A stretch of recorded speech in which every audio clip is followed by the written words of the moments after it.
bertemu untuk diskusi dhamma yang tentunya berkaitan dengan perjalanan hidup kita. Topik pagi hari ini apa? Ada yang ingat topiknya?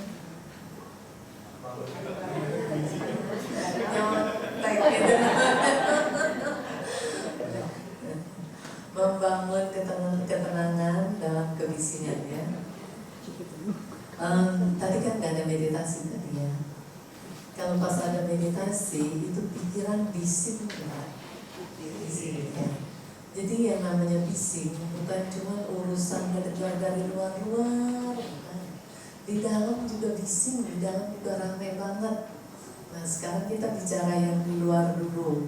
Ini kan para upasaka dan upasika, katakanlah ya walaupun yang belum berumah tangga cenderung mengambil untuk jalan hidup berumah tangga kan gitu, ya. Walaupun sudah tahu bisingnya kayak apa. Terus kalau kehidupan seperti anggota sangga ada juga bising, tapi nggak sebising berumah tangga kan. Tapi tetap yang dikejar bisingnya rumah tangga kan. Benar nggak? Benar, ya udah resiko. Karena itu yang dipilih, ya.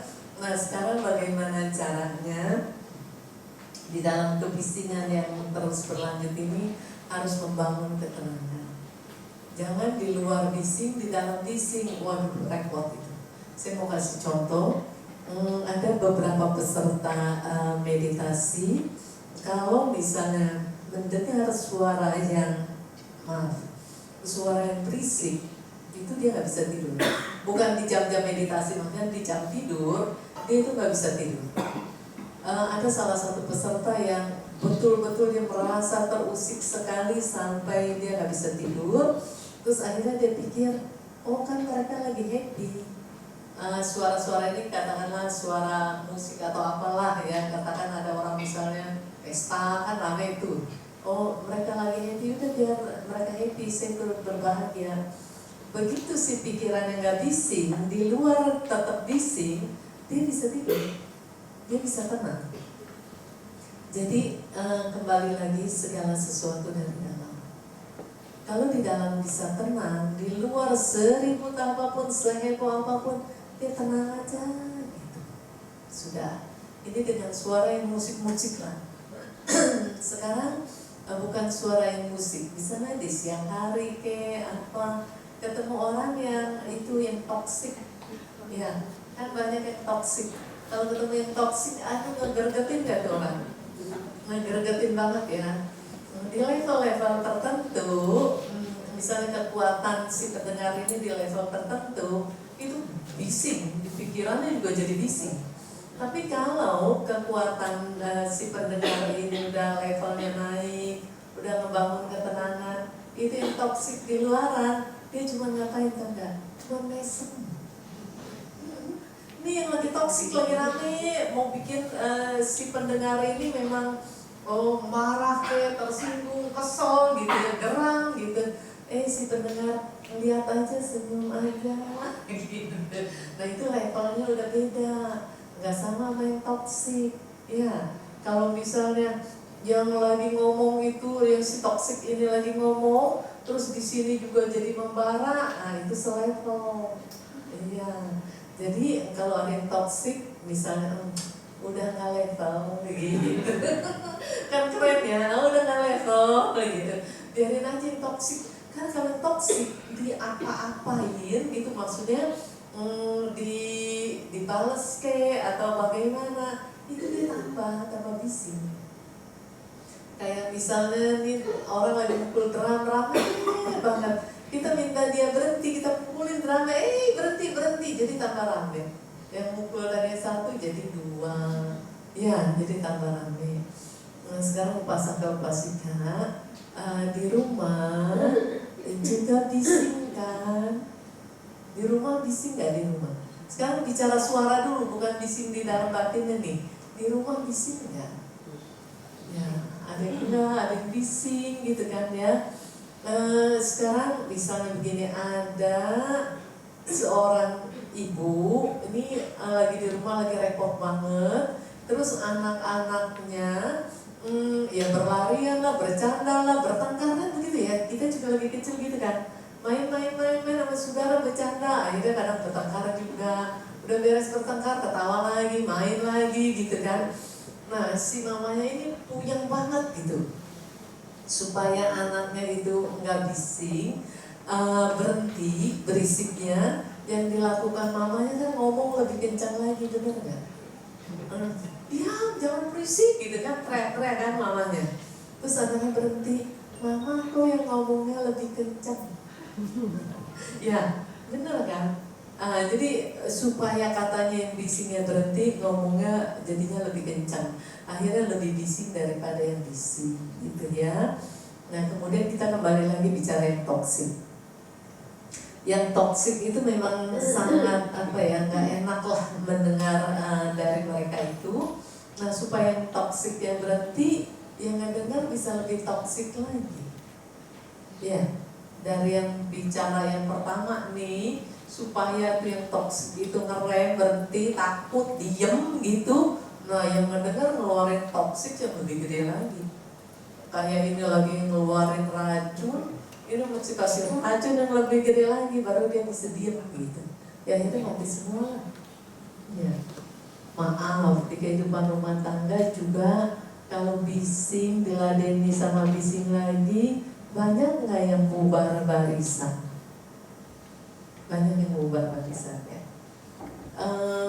Kalau misalnya sebagian orang, bukan misalnya, sebagian orang itu ketika di dalam rumah ini ada toksik yang lagi keluar, yang satu diam aja gitu. Diam aja, diam itu bukannya diam lemah, diam diinjak-injak, diam aja, jadi nggak usah diladenin. Ntar juga dia berhenti sendiri. Nah akhirnya ya yang ini yang langgeng. Saya sebentar ya tahun lalu, tahun ini agak awal-awal tahun ini, ketemu seorang ibu, suaminya udah meninggal, saya lupa berapa tahun yang lalu. Terus si ibu ini bilang, kalau nggak salah umur perkawinannya itu 38 tahun kalau nggak salah. Selama 38 tahun berumah tangga belum pernah sekalipun bertengkar sama suami. 38 tahun. Bagaimana caranya? Bukan memang suaminya baik, memang betul. Suaminya baik, suaminya sayang. Tetapi bukan berarti suami itu juga nggak ada tekanan di bisnis, nggak ada tekanan di luar. Bukan berarti nggak ada tekanan, ada tekanan biasanya suka ngomelnya di rumah, uring-uringannya di rumah. Udah uring-uringan di rumah, terus istrinya gimana? Menjauh aja, pergi aja. Suami lagi uring-uringan, menjauh aja, pergi aja gitu. Jadi nggak pernah ada ributnya. Dan suaminya itu sayang banget sama dia, sampai kayak ke anak katanya. Kadang-kadang dia lus-lus gitu kepalanya, kan kayak orang tua ke anak gitu. Dia juga merasa happy gitu. Ya suaminya yang udah meninggal memang. Kemudian ibu ini tanya ke anaknya, kamu pernah lihat mama bertengkar dengan papa? Nggak pernah. Jadi ada saya di situ dikonfirmasi gitu, pernah nggak kamu? Nggak pernah.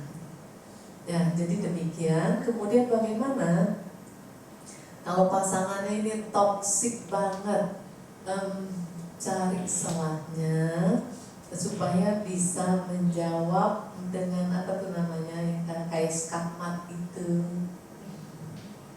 Ya jadi harus pintar-pintar gitu nih jawabnya. Kalau nggak skakmat masih itu buka-buka gitu ya, masih rada-rada rame.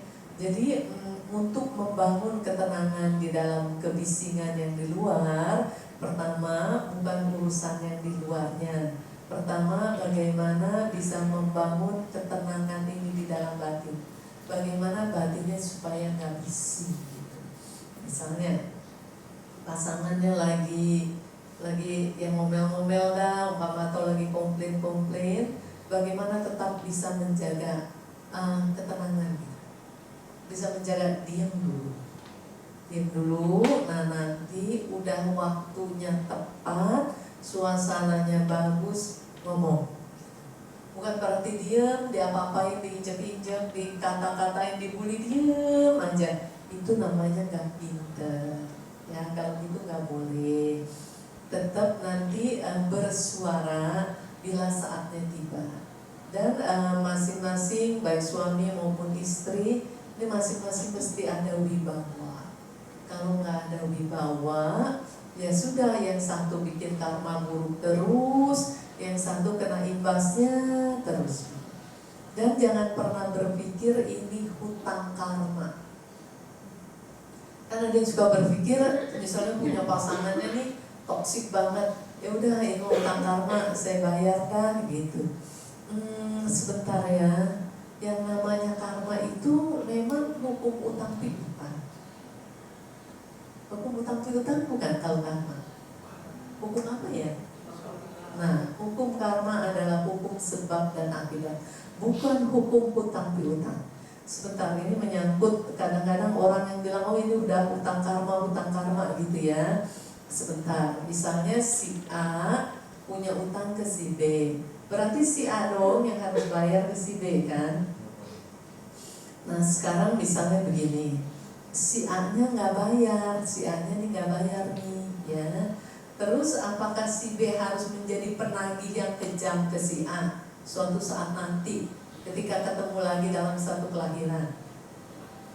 Begini saya ulang, si A ini orang yang sebetulnya sebut aja maaf mau nipu, bahasanya pinjam duit. Jadi kan utang kan, si A ini utang ke si B. Si B ini orang yang dermawan, orang yang baik, nggak ada gejala dan kecenderungan menjadi orang yang mau nipu, nggak ada. Kalau konsepnya salah, hukum karma dibilang hukum hutang piutang, berarti si B orang yang baik demikian rupa, karena bertemu dengan si A yang nipu, berarti dia harus jadi penipu lagi kan untuk nipu si A, betul nggak? Berarti kan salah, konsep ini salah. Konsep hutang piutang ini salah ya. Jadi yang betul adalah hukum sebab dan akibat.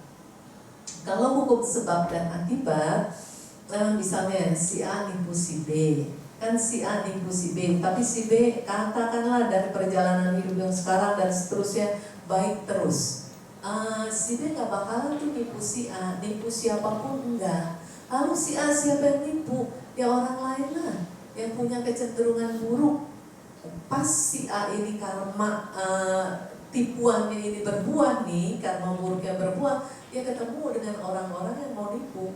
Bukan ketemu si B yang begitu si B ketemu si A langsung si B jadi tukang tipu. Ya kapan kita beresnya? Misalnya kita berjuang nih jadi orang benar gitu ya, terus ditipu orang. Nah nanti kita ketemu orang nipu itu kita jadi penipu lagi. Ya jadi konsep hutang piutang itu nama hutang karma tidak ya. Kemudian kalau berpikir bahwa itu adalah hutang karma, nanti nggak ada daya upaya. Ya udahlah, memang udah mesti bayar utang, di apa-apain udah diem aja. Nggak ada perlindungan buat diri sendiri, nggak ada pendidikan buat katakanlah umpama yang toksik ini keluarga inti di rumah ya, entah orang entah pasangan hidup, entah anak, entah siapa begitu. Berarti nggak ada perlindungan untuk diri sendiri kalau konsepnya hutang piutang, dan kemudian nggak ada pendidikan untuk orang-orang yang toksik ini. Jadi jangan berpikir hukum karma hutang piutang, bukan ya. Jadi kalau misalnya ketemu dengan orang yang toksik pas dia adalah keluarga inti, ingat ini udah bagian saya. Kalau bukan bagian saya nggak mungkin datang. Jadi memang tapi konsepnya bukan bayar, menghadapi karma yang sekarang berbuah ini, yang akibatnya pahit, akibatnya buruk, ini udah bagian. Kalau berpikir ini udah bagian, pertama ada nerima, kemudian ngerasain buahnya buruk, buahnya pahit, mau lagi nggak nanam? Nggak mau. Kayak petani ini pintar. Kalau untuk urusan tanam menanam ya, tapi kalau urusan untuk perilaku ya saya juga nggak tahu. Untuk tanam menanam petani ini pintar. Misalnya dari perusahaan atau dari kampus-kampus ada proyek untuk memberikan memberikan pupuk memberikan benih secara gratis karena dianggap benihnya baik, pupuknya unggul. Begitu ditanam berhasil, jangankan dibagi, beli pun dia mau. Kalau misalnya ternyata ditanam dan pupuknya juga dipakai, ternyata buruk gitu, hasilnya jelek, walaupun dikasih lagi pasti petani itu nggak mau. Disuruh nanam itu pasti nggak mau. Nah seharusnya kita itu seperti petani yang sangat pandai dalam urusan tanam menanam. Nah kita bukan petani di ladang, tetapi kita petani di dalam kehidupan. Sekarang benih mana yang kita mau tanam, ya itu kita pakai. Kayak petani dikasih benih yang buruk, pertama dia nggak tahu, bukan dikasih benih yang buruk. Dipikir ini benih baik, ternyata di lahan itu nggak cocok gitulah. Jadi akibat buahnya itu nggak bagus. Dia nggak mau. Disuruh lagi, dikasih bonus pun tetap dia nggak mau. Kenapa? Banyak mengalami kerugian. Tenaga dia, waktu dia, materi dia yang lainnya, dia nggak mau. Dan sekarang kita pun kalau kita pandai, tentu kita juga nggak mau menanam benih-benih yang nggak enak. Jadi kalau misalnya ini bagian saya, kenapa bagian saya? Karena dulu ada benih yang ditanam. Banyak orang yang suka salah bahwa misalnya ketemu orang yang toksik, saya nggak mau ketemu orang itu lagi, saya mau menghindari orang itu lagi. Salah nggak? Nggak salah. Mau menghindari orang yang toksik, nggak mau ketemu orang yang toksik, nggak salah. Cuman sangat disayangkan kenapa nggak mikir saya nggak mau menanam benih yang mana bisa ketemu orang toksik. Nah, jadi buahnya dia mau hindari gitu. Ya bisa menghindari orang itu, nanti pindah ke tempat lain dia ketemu lagi dengan orang yang sejenis. Karena ada magnetnya. Ada magnet di mana buah benih pernah ditanam, ya buahnya lagi panen. Jadi ingat-ingat ya, kalau ketemu segala sesuatu yang gak enak, itu jangan cuma mau menghindari buahnya. Sebetulnya percuma mau menghindari buahnya, itu percuma. Gak bisa, kalau udah datang ya datang. Yang harus dihindari, jangan pernah menanam benih itu lagi. Jadi misalnya di rumah atau di organisasi atau di mana ketemu orang-orang yang toksik, boleh nggak menghindar? Boleh. Tapi yang lebih penting lagi, satu ingat, jangan pernah menanam benihnya lagi. Dan yang kemudian, yang kedua, seandainya tetap bertemu orang-orang seperti itu karena memang buah udah bagian kita, mental kita harus kita bikin kuat. Mentalnya ini harus diperkuat. Mental ini harus diperkuat sambil membangun wibawa gitu. Bukan diapa-apain dia, dia ini udah bagian saya, digebukin juga dia aja. Ya nggak begitu, nggak begitu. Memang ini udah bagian, tetapi tetap harus ada sebentar. Ada kalau cerita ular itu yang mendesis. Sebentar ya. Begini, ada cerita ular yang isengnya mematikan, termasuk jahat. Ini si ular yang di bawah, yang di atas bukit, ini ular yang bijaksana. Ular bijaksana sering memberikan ceramah gitu. Nah kemudian si ular yang jahat kepengen sekali waktu mendengar apa yang diceramahin. Naiklah si ular jahat ini. Begitu mendengarkan ceramah, saya lupa tentang kanti atau meta ini ya, tentang sabar atau tentang cinta kasih ini saya lupa. Terus si ular ini, ini bagus, ini harus dipraktekkan. Dia turun, dia mempraktekkan. Sebentar, di poin ini kita harus tahu sejahat-jahatnya makhluk mesti ada baiknya juga. Ini jahat banget, jahatnya mematikan, tapi ada baiknya juga, mau mendengarkan kan gitu. Sudah. Kemudian sekali waktu itu ada anak kecil yang nggak tahu, jadi nggak sengaja nginjek ular itu. Terus anak kecil kaget, dia lompat karena nggak pakai kesenggol aja dia bisa dipatok, apalagi ini keinjek gitu. Dia kaget, dia lompat, terus dia perhatiin loh, ularnya diam aja. Dia tahu ularnya hidup, tapi kok diam aja. Dasar anak kecil ya, ambil ranting, dicolok-colok, ularnya dicolok-colok. Kok diam aja? mulai dah itu terus suka ada balas dendam. Kan pernah ada yang keluarganya lah pernah dipatok atau temannya atau apanya, bukan dicolok, dipukul si ularnya, dipukul masih diem aja. Ada temannya juga lewat datang ngelihat itu pertunjukan itu, dia ngikut, dia pukul sampai udah puas, udah anak pergi dah pulang lah katakan. Si ular yang ini yang udah babak belur naik, terus nyamperin ular bijaksana, bilangnya apa tahu nggak? Ini hasil ajaran kamu. Maksudnya dia babak belur.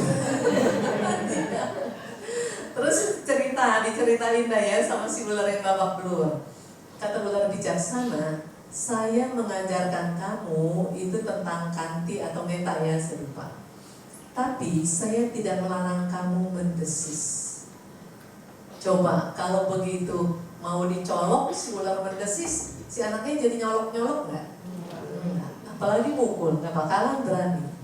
Jadi begitu, mendesis pun tujuannya untuk melindungi, bukan untuk mematikan. Ya jadi jangan ya diapa-apain juga diem aja gitu. Di rumah kayak di kantor kayak di mana, nggak bisa. Kita harus bisa jaga diri, baik secara fisik maupun secara mentalnya kita. Nah sekarang katakan diapa-apain diem aja. Di luar, umpama itu adalah orang yang kita ya, di luar kita tuh nggak berisik. Banyak orang bilang dia mah bahaya banget, dia mah sabar banget. Di dalamnya gemuruh. Ya. Nah berarti kan tidak ada ketenangan di dalam batinnya, ini tidak ada ketenangan. Jadi jangan cuma bisa di luar nampaknya tenang, tetapi di dalam bergemuruh. Dan sekali waktu bisa nggak pada meledak? Ledakannya dahsyat dan mematikan. Banyak yang diam-diam menyimpan emosi negatifnya, pada akhirnya keluar dengan dahsyat dan mematikan.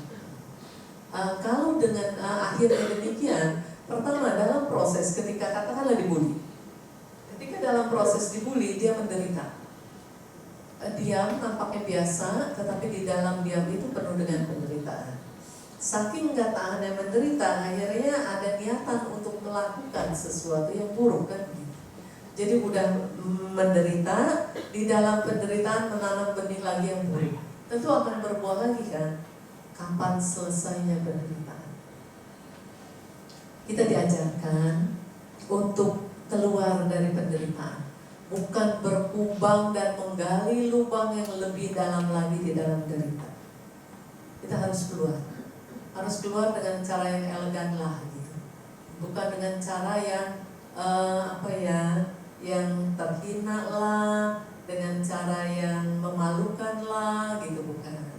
Kita harus keluar dengan cara yang gagah, karena tujuan kita keluar dari penderitaan, bukan menambah penderitaan. Jadi baik bisa diam di luar, tetapi di dalam pun harus bisa diam. Caranya misalnya terjadi atau mendengar orang-orang yang toksik ini, dengar, pelajari bagaimana bisa skakmatnya dia. Kalau enggak, nanti akan berkelanjutan terus dan beban mental ini akan bertambah terus. Tanpa orang yang toksik pun, nih kita cerita tanpa orang toksik ya, perjalanan hidup kita banyak bebannya. Banyak. Tanpa diberi tekanan lain pun sudah tertekan. Tertekan dengan apa? Banyak. Dengan ekonomi, dengan ketidakpuasan, maunya mengangkat keluarga, maunya merawat keluarga, maunya melindungi, tapi kok yang nggak bisa. Nah itu pun udah tekanan-tekanan. Banyak sekali. Terus banyak keinginan-keinginan yang belum kesampaian juga tekanan. Keinginan-keinginan, biasanya banyak keinginan itu keinginan yang berkaitan dengan indrawi. Ya tapi itu terserah ya, itu pilihannya. Cuman sayangnya keinginan untuk yang ke spiritual itu jatahnya cuma kecil gitu. Ya, benar ya? Kecil jatahnya. Tetapi tahu kan, kalau keinginan ke arah spiritual itu lebih baik, semua pada tahu, bukan rahasia soal ini. Itu ketenangan, kedamaian pasti didapatkan, benar nggak? Benar, tapi nggak pada mau. Ya, sebentar ya. Ini di depan Mas ya. Kalau ketenangan, sebentar. Kalau keinginan ke arah spiritual itu makin lama makin membaik, makin membesar, makin banyak. Itu arah menuju yang namanya tenang, damai, penderitaan berkurang. Itu udah menjadi bagian itu mesti. Ini rahasia atau sudah umum diketahui? Sudah umum diketahui. Tetapi maaf kalau salah, yang ini yang diabaikan, betul nggak? Ya, yang ini yang diabaikan. Yang dikejar, ini di depan masih ada tempat duduk ini dua nih Pak, satu di sini, satu di sana. Memang sudah disediakan tempat. Ya, kembali lagi. Sudah tahu kalau mau tenang, mau damai, ke situ, gitu. Tapi perginya ke sana, dapat nggak? Nggak dapat. Boleh nggak sih, misalnya memenuhi kesenangan indrawi, misalnya sesekali ke mall lah, jalan-jalan lah, ke luar negeri, luar kota, luar pulau, boleh nggak? Boleh banget, boleh. Cuman jangan diabaikan yang satu ini, yang menjadi inti pusat ketenangan dan kedamaian bisa terbangun di dalam batin. Kalau ini dilupakan, ini diabaikan, Anda nggak dapet. Salah nggak saya ngomong begitu? Nggak salah, benar, memang nggak dapet. Jadi kalau selama ini kenapa ya saya nggak tenang, kenapa ya saya nggak damai? Kurang membangun ketenangan dan kedamaian dengan cara yang seharusnya gitu. Kan ada yang saya mau ini nih menghilangkan galau, mau apa ya pergilah, mau tenang lah gitu. Pergilah jalan-jalan lah, ke pantai lah, ke mana lah. Bisa nggak? Bisa. Cuman hilangnya nggak ke akarnya. Cuman kayak dipoles, bukannya dicabut, bukan dipatahin gitu. Bukan, cuman dipoles doang, nampaknya indah. Sebentar juga polesan itu malah luntur. Menderita lagi, tambah menderitanya. Waktunya habis, duitnya juga udah kepakai juga tuh buat jalan-jalan. Galaunya muncul lagi. Tambah galau lah, mikir aduh duit saya, waktu saya, tenaga saya, kerjaan saya, aturan selesai jadi gak selesai. Tambah lagi tekanan. Jadi kalau mau menyelesaikan masalah itu dengan tanpa menimbulkan masalah baru. Kalau mau menyelesaikan masalah, dipikir-pikir nih bakalan menimbulkan masalah baru, mendingan jangan lakukan. Jadi lakukan menyelesaikan masalah tanpa menimbulkan masalah yang baru. Sekarang begini ya, para upasaka dan upasika, yang kebisingan yang terjadi di luar, yang kita dengar-dengar nih di luar, apapun bagaimanapun bentuknya, entah sebuah ngomelan lah, sebuah caci maki lah, hinaan lah, atau lagu yang melankolis lah, atau lagu yang bingar-bingar lah, keramaian apapun itu yang di luar, karena mereka juga dapat tekanan. Kalau nggak dapat tekanan, nggak mungkin muncul suara-suara itu, nggak mungkin. Orang-orang yang toksik, kenapa kok bisa jadi toksik gitu? Karena di dalam batinnya juga udah banyak keracunan. Coba, pernah nggak kita juga sesekali jadi orang yang toksik? Pernah nggak? Maaf, tepatnya pernah apa sering? Sering ya, kita juga sering gitu jadi orang yang toksik. Coba sebentar diamati. Ketika kita jadi menempatkan diri di posisi sebagai orang yang toksik, batin kita lagi nyaman atau lagi kacau banget? Lagi kacau kan? Lagi tersakiti dan lain-lain. Jadi kita juga harus memaklumi, kita juga toksik, orang-orang juga toksik. Jadi kita harus memaklumi kenapa dia demikian, hatinya dia lagi luka. Jadi bukan berarti begini, lagi ke orang yang marah-marah kita pancarkan cinta kasih. Waduh, kelompok-kelompok yang memancarkan cinta kasih, orang kita yang dimarahin memancarkan cinta kasih ke orang yang marah-marah sama kita, setengah mati itu bisa gemetaran nih ya. Ya, jadi kalau ada orang yang marah-marah, kita bisa nggak memancarkan cinta kasih? Bisa. Bukan dasar orang lagi marah, pacaran cinta kasih, bukan. Tapi dasarnya itu orang lagi marah-marah, mesti hatinya lagi luka. Jadi kita memancarkan cinta kasih ke orang yang hatinya sedang terluka. Jadi poinnya bukan ke marah-marahnya, poinnya ke sumber. Kenapa dia marah-marah? Karena dia lagi terluka batinnya.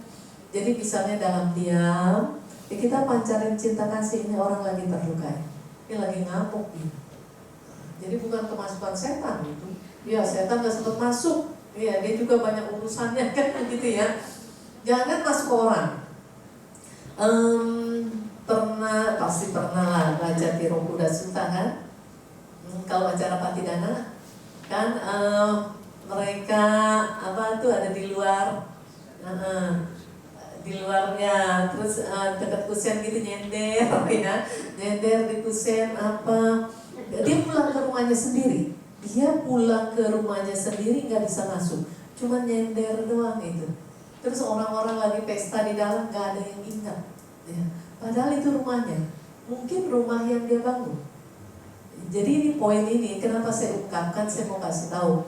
Kalau di rumah tuh jangan suka takut gak kepuguan. Ya, yang punya rumah aja yang ngebangun rumah udah meninggal mau masuk lagi nyender di kusen. Ya, nggak bisa masuk, bener nggak? Apalagi setan. Maksudnya apalagi setannya setan orang lain gitu. Maksudnya nggak bisa lah. Jadi jangan suka takut, nggak kepuguan. Waduh, ada kelebat ini, kelebat itu. Ya, kan ada yang kelebat. Waduh, siapa tuh gitu ya. Ada makhluk apa. Sebentar ya, saya cuma lupa nih istilahnya, lupa. Jadi kita ini nih, mata kita ini kalau melihat sesuatu itu di pikiran kan, dari mata kontak sama objeknya, lapor, katakan sekarang udah nyampe ke kepikiran, di pikiran ini selalu membentuk pola. Yang kelebat langsung dibentuk pola. Oh kalau putih lanak gitu misalnya. Kalau yang apa gondorwo gitu. Terus coba perhatikan. Kalau yang pernah meditasi jalan atau yang lagi jalan lagi nunduk melihat keramik nih, kan suka kebentukan pola kan. Ini kayak muka orang, kayak gambar apa, betul nggak? Nah itu pikiran itu begitu melihat sesuatu, dia harus menerjemahkan dan harus membentuk pola. Jadi supaya ada yang diterjemahkan, ada yang kebaca. Jadi kalau misalnya malam-malam di pohon, kan pohon juga kena angin bergerak, ada cahaya tabulan lah atau bagaimana, atau lampu lah, kan suka ada formasi tertentu lah, ada fenomena tertentu. Wih, ada raksasa di ujung daun gitu. Banyak tuh cerita yang ngaco-ngaco begitu. Ya, jadi itu harus diketahui bahwa pikiran itu sering membentuk pola. Begitu juga ketika sekarang ini kembali lagi ke yang mengenai toksik ini, ketika dia ngomong sebentar ya, dia mengeluarkan kalimat dan mengeluarkan kalimat, nah pikiran juga bisa membentuk pola. Ini bisa diterjemahkan sebagai toksik, ini bisa diterjemahkan sebagai nasihat. Jadi tergantung. Jadi maaf nih ya anak-anak, kalau giliran orang tuanya ngomong lah, nanti bisa diterjemahin, mama ngomel melulu, papa ngomel melulu, papa cerewet, mama papa jahat gitu kan. Giliran orang lain yang ngomongnya manis-manis diterjemahkan sebagai orang baik, padahal dia mau nipu. Mama papa yang ngomongnya kata-kata tajam-tajam dikit dah gitu ya, sebetulnya mau nolong. Kenapa tajam-tajam? Mau ngegunting ikatan yang salah dari anaknya dengan objek yang di luar gitu lah. Kan mesti tajam-tajam gitu, nggak tajam kan nggak putus kan gitu kan. Bukan hubungan pacaran aja, bukan. Maksudnya sesuatu perilaku lah gitu ya. Nah itu niat-niatan baik orang tua diterjemahkan, pikirannya membentuk pola. Mama papa jahat, mama papa curiga, mama papa ini itu. Akhirnya mama papa yang mau menyelamatkan dianggap negatif, orang-orang yang mau nipu karena ngomongannya manis dianggap positif, jatuh lah. Ya, banyak kan anak-anak yang suka ke apa tuh namanya, diculik-culik ya. Anak remaja, orang dewasa. Oh tuh, enggak, di sini pun banyak ya. Nah, ya kasus itu pun banyak ya. Banyak ceritanya. Kebujuk soal terjangankan dengan gaji yang tinggi. Orang tua larang juga nggak mau kadang-kadang. Udah di sana mau ngejerit juga susah. Semua ditahan ya. Nah jadi demikian ya, kita kembali untuk membangun ketenangan di dalam kebisingan. Ini diperlukan kekuatan. Mental ini benar-benar harus kuat. Dan kemudian jangan salah menerjemahkan. Ketika mendengar, melihat nih orang yang ngomong di hadapan kita ini, harus melihat sebagaimana apa adanya. Jadi jangan salah menerjemahkan. Misalnya hasil kesimpulannya, oh ini benar, ini toksik banget nih, yang ngomong ini toksik banget. Sekarang kita nggak bisa urus yang toksik, tapi kita harus urus batin kita sendiri. Kalau kita ngurus yang toksik, yang ini nggak mau diurus, tambah toksik, kemudian batin kita juga nggak bisa dijaga ketenangannya. Jadi kalau kita harus bisa menjaga ketenangan batin kita, karena begini ya para upasaka-upasika, dengan keluarga, dengan teman, dengan kerabat itu bisa ketemu pisah gitu kan. Di kehidupan yang sekarang pun bisa bertemu, nanti kemudian berpisah. Belum lagi dipisahkan dengan kematian, harus melanjutkan perjalanan kan gitu ya ke kehidupan berikutnya masing-masing. Tapi ini batin ini selalu di bawah-bawah, selalu berada. Jadi ngurusin orang yang ketemu berpisah itu bukan urusan kita itu. Kalau memberi nasihat, memberikan arahan, kita bisa ambil bagian. Tetapi untuk merubah bentuk dia dari toksik menjadi orang yang mulia, tugasnya dia itu mah. Kita mah cuma memberi arahan-arahan doang, ya. Nah tugas kita kan tadi juga kan kita bukannya pernah sering toksik juga kan. Nah tugas kita membenahi dari yang toksik ini akhirnya bisa menjadi mulia. Nah kita hanya bisa menyelamatkan satu pancakanda yang yaitu diri kita sendiri ini yang tadinya toksik menjadi orang yang mulia. Nah untuk bisa demikian, kesabaran pasti harus digunakan, harus dikerahkan. Tapi ingat, bukan berarti nggak boleh mendesis. Boleh mendesis, tapi jangan matok, ya. Matok orang mati lagi, ya. Nah, mendesis ya boleh, karena ada orang yang bisa cukup ngomongin, maaf kata-kata Anda itu sangat menyakitkan. Udah ngomongin gitu, oh maaf ya, saya nggak sengaja, saya nggak tahu. Ada cukup begitu aja juga udah beres. Ada yang udah ngomongin dari katanya pelan, dari lembut sampai meningkat, sampai teriak melotot juga tetap nggak bisa. Jadi harus punya cara mendesis dengan ada efek jerak lah gitu, ada shock terapi itu. Nah, mesti bisa. Karena kalau misalnya sabar diapa-apain diam aja sebentar. Misalnya ini pasangan suami istri. Bukan cuman istri aja yang diapa-apain diam aja, ada juga suami yang diapa-apain istri juga diam aja. Ya, ada KDRT itu bukan cuma dari pihak suami ke istri ke suami juga ada. Saya dengar benar KDRT dari suami dari istri ke suami. Suami diapa-apain juga diam aja gitu. Sebentar, apakah ini contoh yang baik buat anak-anak? Bukan, ini bukan contoh yang baik. Nanti ini anaknya di luar, di sekolahan, dibully, diapa-apain juga diam aja. Sampai akhirnya bisa jadi lompat. Ya kan? Lompat dari ketinggian berapa begitu kan ya, belakangan ini kita dengar ya berita ya. Jadi itu juga nggak sehat. Jadi hidup sehatlah ya. Di antara kita misalnya ada yang merasa, oh ya benar nih saya toksik banget nih. Terus harus bebenah diri. Gak usah pakai disuruh, gak usah pakai diminta, sadar aja bebenah diri. Bebenah diri gak usah demi keluarga, demi siapa, gak usah. Demi diri sendiri aja. Karena kalau toksik, buahnya juga pulang ke yang toksik. Kalau misalnya cerita, oh demi ini, demi itu, udah jangan dulu dah ya. Udah demi diri sendiri dulu aja, supaya gak dapat buahnya. Dengan demikian di sekelilingnya ya dapat imbas yang positif, benar nggak?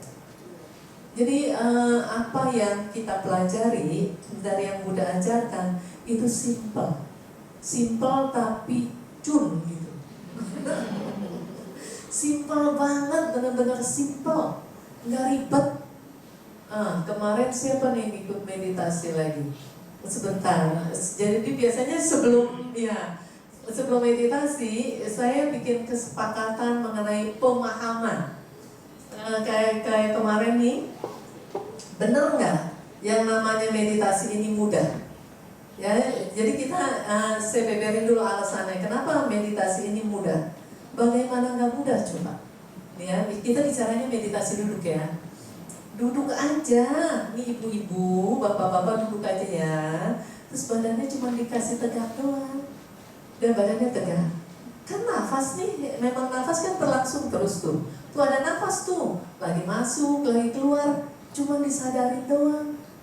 Gampang kan? Ya kan? Ya, duduk baik-baik, badannya kasih tegak. Itu ada nafas kan? Cuma disadarin doang, dia masuk sadar, dia keluar sadar. Kitanya nyadar ada nafas masuk, nyadar ada nafas keluar. Sebenar-benarnya itu gampang apa susah? Enak aja, gampang. Ya, susah. Gampang banget. Yang bilang susah juga banyak, ya. Enggak susah. Coba bayangin ya, saya ulang. Duduk, udah badannya kasih tegak. Ada nafas, cuma disadarin doang tuh nafas yang lagi nafas keluar masuk. Gampang banget kan? Sebenarnya kan gampang banget sebenar-benarnya. Gampang banget. Tapi pada prakteknya benar susah. Ya, pada prakteknya benar nggak ngerasain susah. Makanya dibilang gampang banget pada ketawa kan? Karena pada prakteknya benar-benar susah. Jadi ini kita harus tahu jelas banget yang mana yang mudah dan yang mana yang susah. Yang mudah adalah cara meditasi. Yang bikin susah, yang bikin ribet, toksik di kepala kita sendiri. Di pikiran kita yang bikin toksik, yang bikin susah itu toksik di dalam batinnya kita sendiri. Itu yang bikin susah. Sekarang dibalik kembali lagi seperti pemahaman sebelumnya. Meditasi itu susah sih. Artinya kalau meditasi itu gampang, saya pasti mau. Karena meditasi susah, saya nggak mau, gitu kan?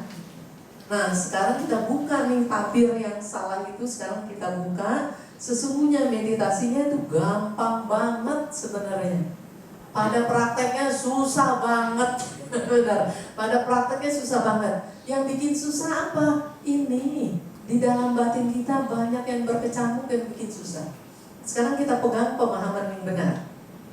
Meditasi teramat sangat mudah, ya, meditasi.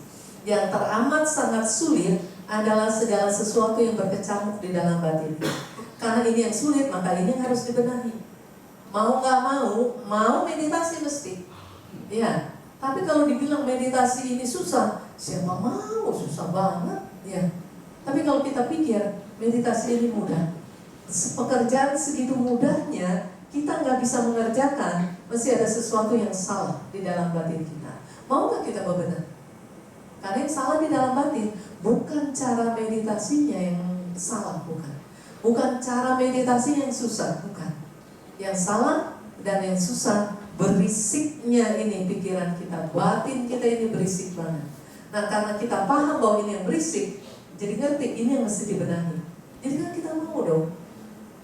Terus kemarin ada juga ya peserta yang bilang, saya baru tahu kalau sebenarnya meditasi mudah gitu kan.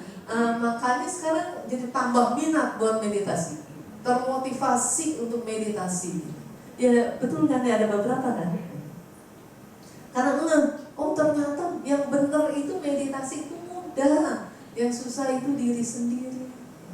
Sekarang coba, yang diajarkan oleh Buddha semuanya itu memudahkan, menyelamatkan, menyejahterakan, membuat baik, memadamkan penderitaan, mencapai kebahagiaan sejati itu kan. Itu jalur yang udah enak banget itu. Tapi jalur itu dipilih apa enggak? Dipilih mah dipilih kan, dipegangin tapi kendor, pegangannya nggak kencang, ya. Pegangan kemalekatan kencang, pegangan keserakahan, kebencian, kebodohan kencang nggak? Kencang. Jadi bukan dhamma yang susah, tapi salah megang. Seharusnya kencang megang dhamma, megang dhamma kendor. Kencangnya megang loba dosa moha, benar apa benar? Pilihannya cuma 2. Benar apa benar? Benar. Ya, jadi yang salah bukan dhamma, bukan meditasi, pandangan kita salah dan kita suka begini ya. Makanya sulit kebangun ketenangan ini di dalam batin ini. Kesulitannya apa?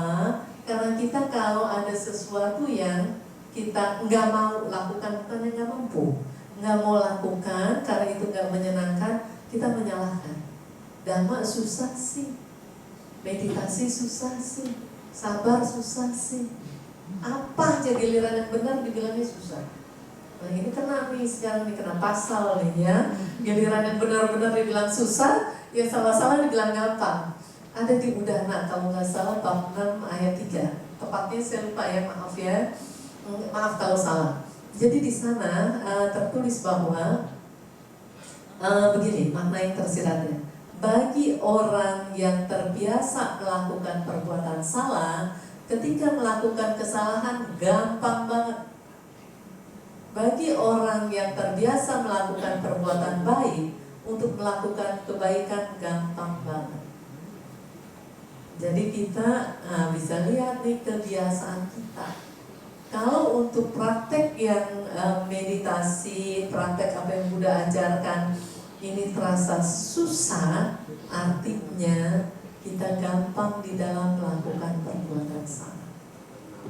Kalau kita merasa bahwa menjalankan apa yang Buddha ajarkan itu mudah, berarti kita terbiasa di dalam melakukan kebaikan karena itu rasanya mudah sekali.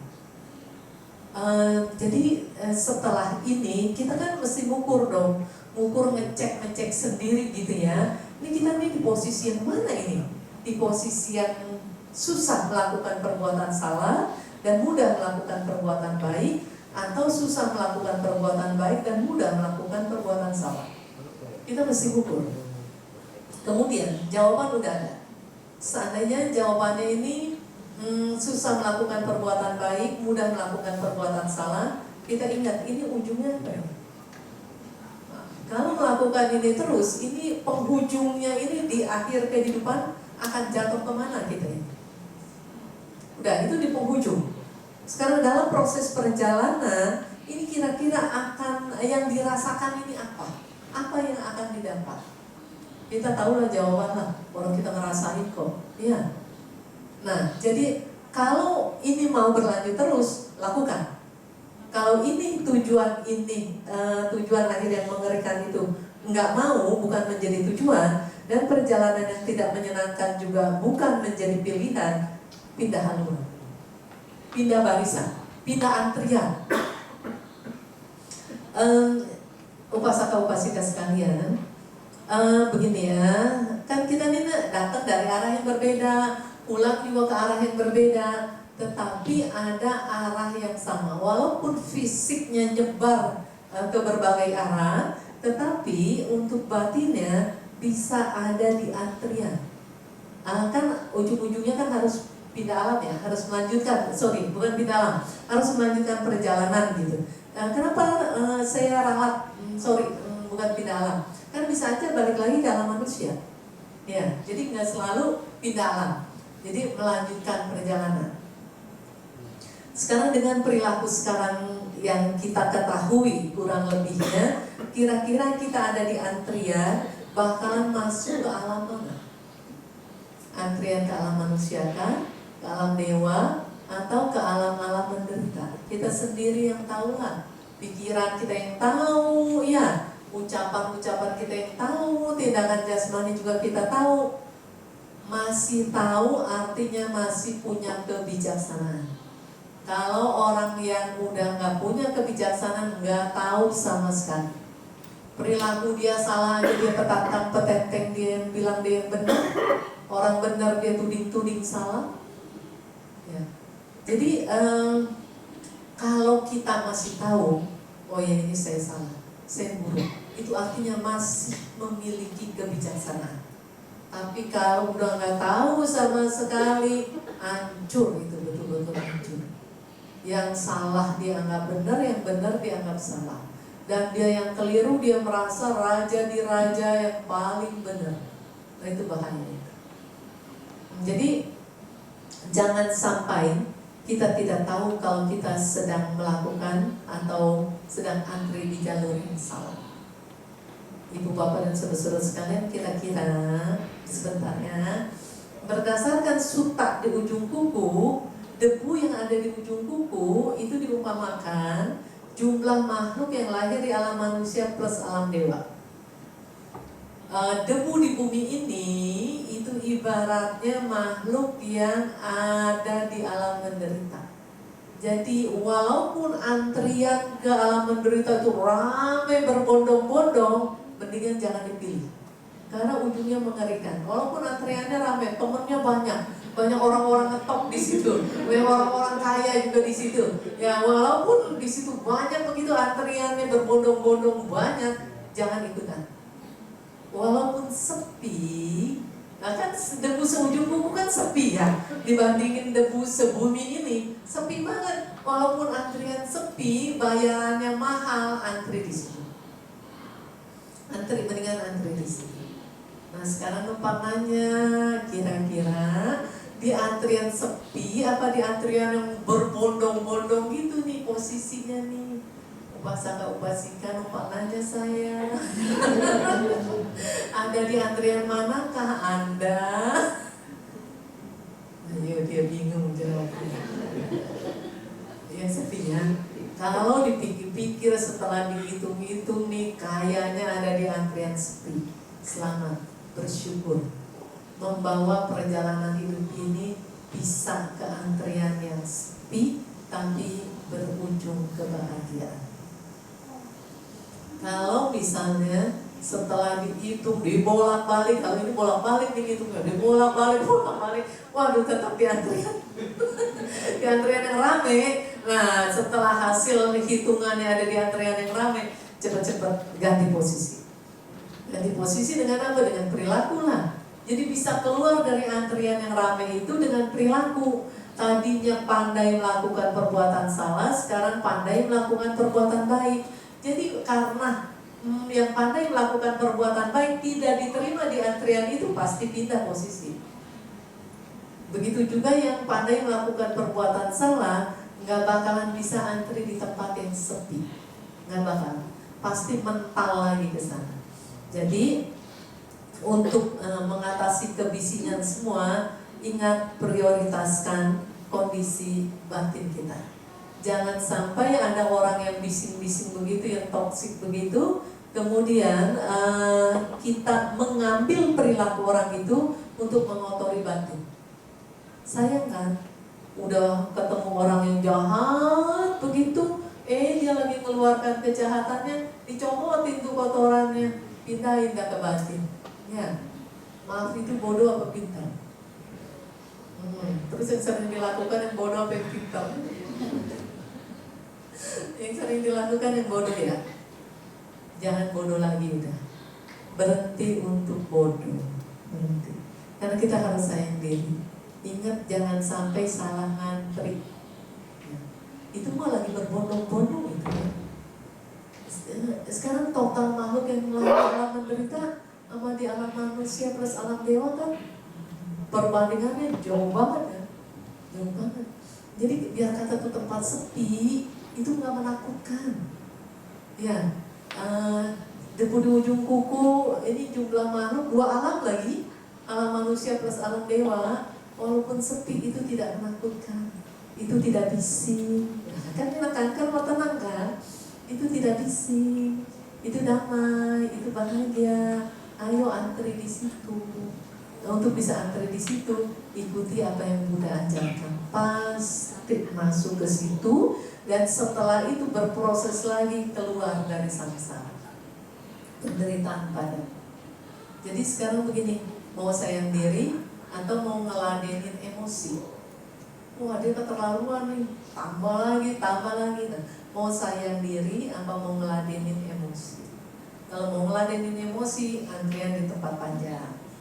Kalau sayang diri, berusaha mengendalikan diri dan tidak mau mengambil perilaku buruk mereka untuk mengotori batin, ada di antrian yang tempatnya sepi tetapi berujung kebahagiaan dan berproses juga dalam kebahagiaan. Enak kayak orang gini, kayak apa teh?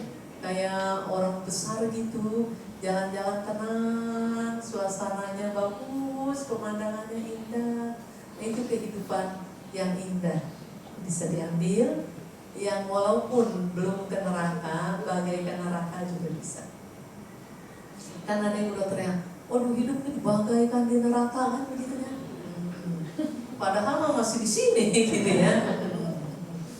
Jadi bagaimana caranya supaya bangun kehidupan, bentuk kehidupan tidak seperti di neraka. Seandainya merasa bagaikan di neraka, ingat ini sangat tidak menyenangkan, bahkan sangat menyakitkan. Oleh karena itu jangan pernah tanam benihnya lagi.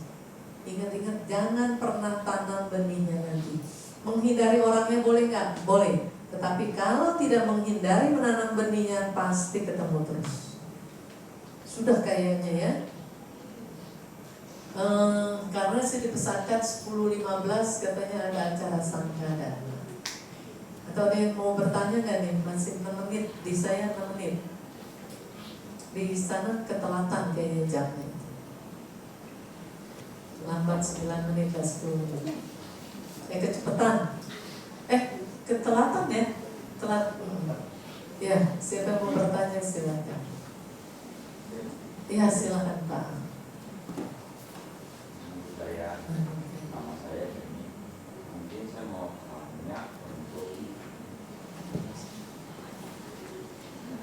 mau tanya tentang mungkin kehidupan sehari-hari ya. Mungkin pada saat kita menghadapi orang, mungkin kan bersama saya berdua menghadapi mungkin ada orang-orang yang mungkin saya tidak bisa hindari, misalnya keluarga Keluarga inti dah gitu ya. Seperti inti atau ini kan yang nggak bisa dihindari, yang dimana mungkin saya mau coba hijab, saya diam, tapi kan di ini terus, maka bisa ada ini mungkin ada waktu yang tepat pada saat saya mau memberikan masukan pandangan saya. Mungkin kan ada beberapa kondisi ya. Kondisi pertama, saya jadi ikut marah-marah karena yang bersangkutan tidak terima, malah tambah marah ini sehingga terpancing. Nah itu kan berarti apa yang saya tadi dengar, itu kan berarti kan kebodohan batin, karena ikut batin, batinnya jadi panas. Atau yang kedua, udah mulai marah, saya lihat wah ini kok jadi masih belum bisa, saatnya mungkin belum bisa masuk, tapi saya ada mendumel. Ini gimana sih, kasih tahu ya udah gini-gini, ngedumel dalam hati batin seperti itu. Tapi batinnya kan nggak lebih panas. Nah apakah itu juga termasuk orang batin? Atau kalau yang paling bisa sih udah dikasih tahu yang bersangkutan tetap ini, ya berarti kita ya udah gimana aja, mungkin next waktu lagi atau apa, atau mungkin ada kondisinya seperti apa, mungkin yang lebih bagus. Nah itu yang lebih bagus yang terakhir. Kalau ngedumel tidak bikin karma buruk karena tidak ada niatan apapun, tapi mengotori batin sendiri. Jadi mungkin kan udah nyoba, tapi untuk beberapa lama udah pernah seperti yang kedua gitu. Untuk yang lagi ketiga berarti harus tetap meditasi ya seperti itu. Betul. Cuma melihat ya udah berarti memang karakter seperti itu. Kita ngamati, oh perasaan saya, wah ini udah mau mulai, itu enggak udah sendiri, ya udah seperti itu aja ya. Betul. Tapi untuk kan kayak ngomong sih, oh seperti itu aja ya gitu ya. Tapi kan mesti ada apa tuh mental yang kuat untuk oh seperti itu aja ya. Untuk bisa seperti itu aja ya, berarti mesti dibangun mental yang kuat. Karena orang yang marah-marah itu juga dia juga cari teman. Kalau bisa orang yang dekat-dekatnya juga marah juga. Kalau nggak kan nggak seru. Nah, gitu ya. Terus katanya maaf katanya dia bilang yang namanya marah itu gila sesaat. Jadi kalau dia marah-marah sendiri kan dia gila sendiri. Jadi kan palingnya dari teman lah gitu. Ya. Terus kalau marah-marahnya sering ya gilanya bersaat-saat, jadi rada lama. Ya jadi memang benar mental ini harus kuat. Jadi kalau ketemu orang-orang yang demikian, juga kita jangan gini lah ya sebentar ya. Kita juga nggak bisa melihat dari penampilannya. Oh dia marah-marahnya sama saya, belum tentu. Kan ada peribahasa yang begini, takut mertua kucing yang ditekan. Ya kan? Masalah di mana-mana takut sama mereka, di rumah yang diiniin. Jadi pelampiasan kan gitu. Jadi mungkin saja dia kesalnya sama siapa, marahnya ke yang di rumah gitu. Terus yang di rumah enak aja kamu marah kesel sama orang lain tuh dilampiasin, nih kita jadi apa? Kambing hitam gitu misalnya. Marah lagi, ya itu namanya pilihan. Cuman ada anak yang 10 saudara, 1-6 perempuan, tetap kan kepengen dapat anak cowok nih. Kebetulan 7 cowok, 8 cowok. Masih pengen juga nih punya anak cowok kali. 9 keluar cowok, cewek, 10 cewek, stop lah. Ya. Jadi 2 anak cowok ini bisa punya alasan menjadi anak kesayangan. Yang satu anak cowok pertama, yang satu anak cowok yang paling kecil gitu kan. Tapi anak cowok yang paling kecil ini nomor 8 ini selalu menjadi pelampiasan marah papahnya. Yang 9 lagi, dia mau gak jadi korban, dia kagak nyadar lah dia mah ya. Nah, di yang nomor 8 ini, selalu papahnya ini kalau marah ke dia. Anak ini bukan bodoh. Kemudian anak ini ketika ambil S1-nya aja di UI, zaman itu untuk masuk UI itu susah ya, untuk masuk UI. Dia sudah masuk. Kemudian cicinya mau nyekolahkan dia ke London. Terus sebelum berangkat, dia nanya cicinya, "Ci, nanti kalau saya berangkat, papa marahnya sama siapa?" Cicinya baru kaget. Wah, kan flashback tuh cepat banget kan. Oh benar, selalu marahnya ke ini anak. Kenapa anak ini bisa nerima aja? Karena kalau papanya masih marah itu masih murah, biayanya itu masih murah. Dalam arti nggak beresiko tinggi gitu. Nggak karena serangan jantung lah, karena stroke lah.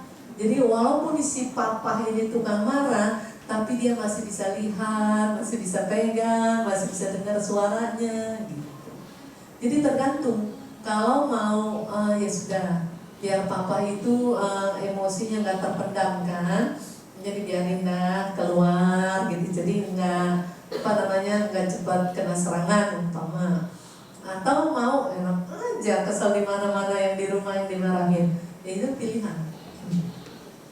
Nah, kalau dengan pengertian yang kayak tadi, ya sudah, ini masih murah, masih bisa menyelamatkan orang tua, masih bisa berterima kasih, ya udah dia terimain. Dan di luar bising, papanya bising sekali, marah-marah mulu ke dia, tapi dalam hati dia happy, bukan cuma tenang, dalam hati dia bahagia. Papa masih bisa ngomel, masih bagus, masih bisa kelihatan, masih bisa dipegang. Ya suaranya masih bisa kedengeran. Coba kalau sampai papa udah akhirnya udah nggak bisa ngomong lagi, itu gimana tuh? Mau kangen juga udah kangen nih, mau ngedengar ngomelan papa, papanya udah melanjutkan perjalanan, nggak kedengeran lagi kan? Jadi lumayan, ngomel-ngomel galak-galak juga masih ada di samping, masih bisa kelihatan, masih bisa disentuh. Benar gak itu si anak ini punya sikap mental benar ya? Ya mendingan udah ikutin yang benar aja lah. Ya. Tapi juga jangan sampai ada kekerasan, karena orang tua juga kadang-kadang kekerasan tangan juga ada ya. Nah jangan sampai. Ya kalau mulut juga sebetulnya sih bisa lebih menyakitkan. Cuma tergantung yang nerimanya. Kalau cara menerimanya seperti anak tadi, nggak akan ada bahaya. Malah bahagia aja, bahagia. Di sini ada yang bisa sebahagia itu kah ketika papanya ngomel? Pikir dulu. Tapi nggak apa-apa, palingnya ini orangnya masih ada. Nih anak yang nomor 8 ini umurnya masih di bawah saya lah. Kalau cicinya yang nyekolahin itu seumur sama saya, orangnya masih ada. Cuma papahnya udah nggak ada, mamahnya masih ada. Jadi bukannya dongeng dari dunia lain gitu atau dari zaman kapan, bukan. Orangnya masih hidup, masih ada. Nah, sudah, ceritanya sudah. Jadi untuk membangun ketenangan di dalam kebisingan, sikap mental yang paling penting. Ya, oke, harus siap semua karena begini. Seperti yang tadi kita akui, jangankan orang lain, diri sendiri pun toksik. Ya, jangankan orang lain, diri sendiri pun toksik. Jadi kalau nggak mau ketemu yang kayak gitu, inget-inget jangan nanam lagi benihnya. Ini nggak enak banget nih, ketemu orang-orang yang toksik ini nggak enak banget. Jangan nanam benihnya lagi. Jadi kalau sekarang masih toksik, itu artinya benihnya masih disebar terus, masih disemai terus. Ya panen terus lah. Ya, benih adalah sebuah janji. Mana nanam satu nggak tumbuhnya satu lagi. Ya, nanam satu banyak. Nanam benih jagung satu, dapat jagung berapa bonggol girang kan? Nah tuh hitung tuh berapa biji jagung tuh. Ya, nanam padi nyebar gabah kan, padi satu pada tumbuh begitu padinya jadi banyak banget bulir-bulir padinya. Kalau giliran karma baik enak tuh, nanam satu buahnya banyak kan. Giliran karma buruk nangis bomba. Ya. Nah siapa lagi mau bertanya silakan. Ya, sudah kali ya? Oh iya silakan.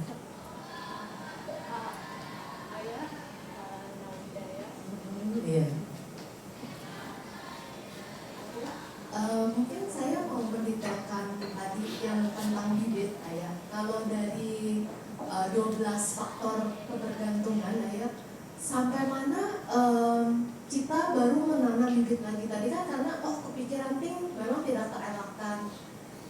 Terus nanti mungkin bisa karena meditasi lebih sadar tapi sampai tahap apa kita akhirnya terpaksa engage di bibit menanam tadi keburukan atau apa yang kan mungkin detailnya.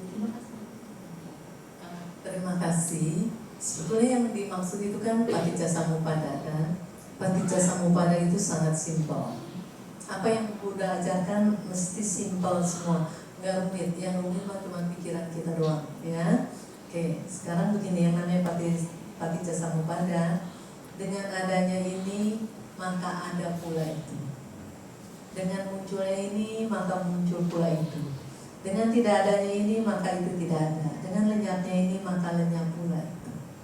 Nah jadi apa yang harus kita benahi sampai mana gitu ya? Sampai pemahaman kita sudah memulai, walaupun belum sempurna, sampai kita punya pemahaman mulai memasuki ke jalur yang pemahaman benar, mulai dari itu semuanya beres. Karena dengan pemahaman benar pasti pikiran benar. Karena semua dimulai dari pikiran. Pikiran pemimpin, pelopor, dan pembentuk dari segala sesuatu. Jadi yang harus dibenahi itunya. Jadi dengan begitu pemahaman benar, maka lenyap. Pandangan keliru ini lenyap. Begitu pandangan keliru lenyap, ya semua yang berkaitan dengan itu lenyap. Berakhir. Simple. Ya, terima kasih banyak. Siapa lagi? Jadi benar-benar pemahaman ini. Dan untung sekali kita ini sebentar ya, tadi kayak suka di ujung buku. Makhluk ini sulit untuk lahir di alam manusia plus alam dewa ini sulit. Yang banyak kan di kayak debu di bumi kan jauh lebih banyak. Sesulit apapun kita bisa keluar sekarang. Keluar dari kesulitan itu masuk di alam manusia kita. Nggak gampang kan? Coba bayangkan peluang debu di ujung kuku dengan peluang debu di alam semesta ini, kok kita bisa nggak masuk ke debu di ujung kuku? Ini bukan gampang, ini bukan urusan gampang ini. Ini urusan susah, dan kita bukan manusia pilihan, bukan. Tetapi kita manusia, kita makhluk yang memilih untuk menjadi manusia. Jadi nggak ada yang dipilih-pilih, nggak ada manusia, nggak ada makhluk pilihan, nggak ada. Tapi makhluk itu memilih sendiri. Kayak kita ini nggak tahu bagaimana kok yang bisa memilih. Ya, sekarang kita ini menjadi manusia. Kehebatannya lagi mau tahu apa? Bisa ketemu Dhamma lagi. Nggak gampang ketemu Dhamma. Kita bukannya ngedengar baru sekali dua kali, sering kita dengar, banyak yang pada lompat. Udah lahir jadi manusia, ketemu Dhamma di jalur, masuk jalur Dhamma ya. Ini saya cerita masuk jalur Dhamma, dilompat udah masuk jalur Dhamma. Tapi baru masuk jalur. Kalau orang yang sudah bersentuhan dengan Dhamma, nggak sanggup nengok kiri kanan apalagi lompat, nggak sanggup. Lurus terus berada di dalam Dhamma. Ini luar biasa. Nah udah, sekarang keluar biasaannya lagi. Kita bukan cuman urusannya dengan kita saja, lahir jadi manusia, ketemu dengan Dhamma dan mendapat manfaat. Makhluk lain juga banyak dapat manfaat dengan keberadaan kita sebagai manusia yang Buddhis, yang kenal Dhamma dan mempraktekkan Dhamma. Habis meditasi, sampai sata bawantu sukita. Melakukan kebajikan, semoga semua makhluk turut berbahagia. Benar nggak? Jadi kalau mau dibilang kita ini orang yang menempatkan diri di posisi yang spesial, kita adalah orangnya. Karena banyak makhluk yang mendapatkan keuntungan dari perilaku-perilaku kita yang bajik. Kita bukan hanya melimpahkan kepada leluhur kita saja, kepada kerabat, keluarga, enggak. Bahkan kepada semua makhluk, termasuk orang yang toksik sama kita, toksik sama Buddhis. Kan banyak yang toksik sama Buddhis, termasuk. Tapi kita mengikuti apa yang Buddha ajarkan. Yang toksik-toksik balas dengan kebaikan. Pancarkan cinta kasih yang sama ke semua makhluk. Jadi keberadaan kita ini penting, Ibu Bapak dan saudara-saudara sekalian, baik secara pribadi, keluarga maupun masyarakat, dan untuk semua makhluk. Harus sadar, kita ini penting. Bukan berarti untuk sombong, bukan. Jadi kan banyak makhluk-makhluk yang membutuhkan kelimpahan jasa kan. Mari bangun kekuatan keyakinan untuk bertambah, berkualitas lagi, dan kemudian jaga teman-teman yang kenal Dhamma untuk semakin mendalami Dhamma sehingga memiliki keyakinan yang lebih kuat terhadap Dhamma, terutama generasi-generasi. Ya, oke, terima kasih. Siapa lagi yang mau bertanya? Ya silakan. Maaf ya, karena waktunya terbatas. Dan satu lagi dah udah keburu tunjuk tangan. Habis ini udah ya.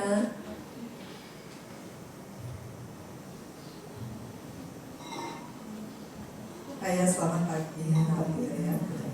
Mau tanya, tadi kan Ayah ada bilang memasuki jalur Dhamma dan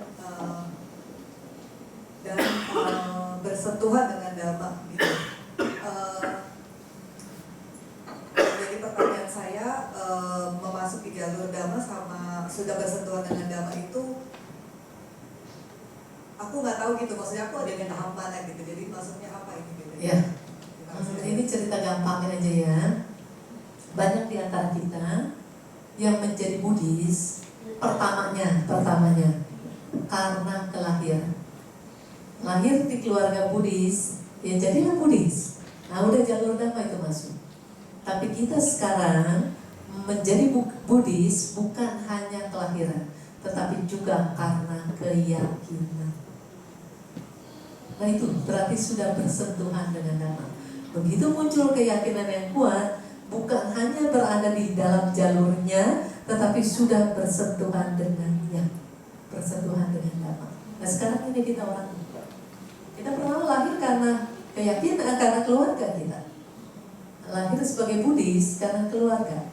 Ya sama yang non Buddhis juga lahir kan memang karena keluarga kan, lahir di keluarga yang non Buddhis yang mana ya jadilah itu kan gitu.